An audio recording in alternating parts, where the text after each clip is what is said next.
I'm Lisa Ullim Sjöblom, and I work as a comic book artist and illustrator, and I'm a Korean adoptee who grew up in Sweden.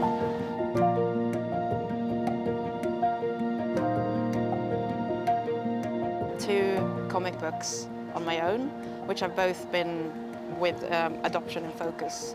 So the first time, Palimpsest, it detailed the story of my search for my Korean family and roots, and also a bit about growing up as an adoptee, and then about how I found out during my search that my adoption was actually fraudulent. Well, I have several different documents. So I had the official documents that was sort of the papers needed to get me adopted and to send me out of the country. It states that I'm an orphan with an unknown background, and I've been given a new family name, and it says that I'm the head of my family. So there's one member in my family, and that's me. And that's what we call an orphan hodger. Yeah, so it's a new family registry that was created for me in order to facilitate my adoption. But there's also another document which is called a social study, which was sent to my adoptive parents that details my background,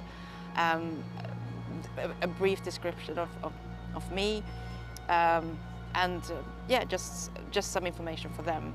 And there you can see that my parents' names and their age, and also a little story about how they met and why they had to give me up. So that's just a complete falsification and fabrication. When they learned about the Truth and Reconciliation Commission going on here that is looking into past state violence against its citizens, they decided to try and submit adoption cases and arguing that human rights abuse took place by the by the Korean government through the adoption agencies. And then, to our big surprise, the commission decided to open up our cases and to actually investigate, which was, yeah, it just felt incredible, because I've been working for this for such a long time, and I didn't think it would happen in my lifetime.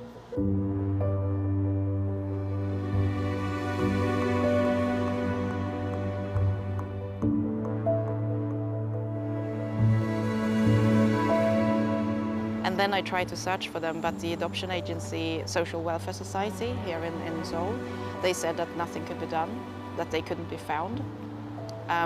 But then I learned later that they didn't actually search for them. My partner decided to just contact everyone he could in Busan, where I was born. He just wrote to like libraries, churches, the city hall, universities even, in English, and just hoped that someone would know English and would get back to him. And this really kind lady at the Busan City Hall wrote back to us, who's actually the webmaster, said that I will put you in contact with the Busan police.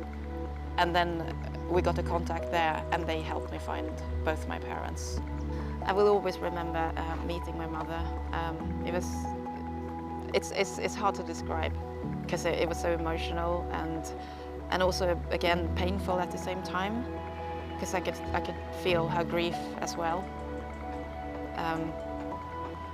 But yeah, we started holding hands and just holding each other, and she was just saying that she was so happy to know that I was alive, because apparently I was very, very small when I was born, so she was worried that I might have died.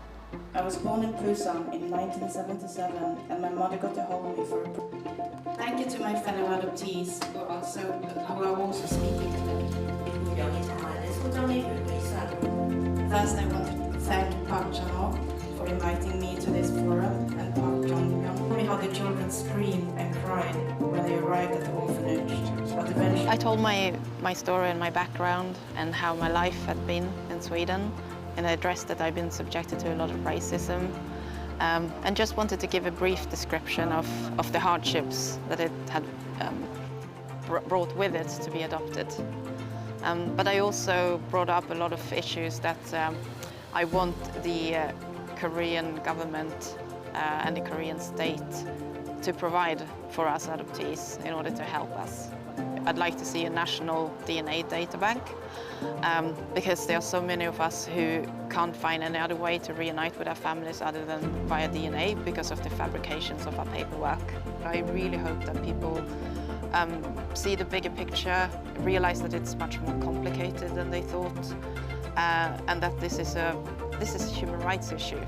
It's not just about spoiled adoptees who are complaining.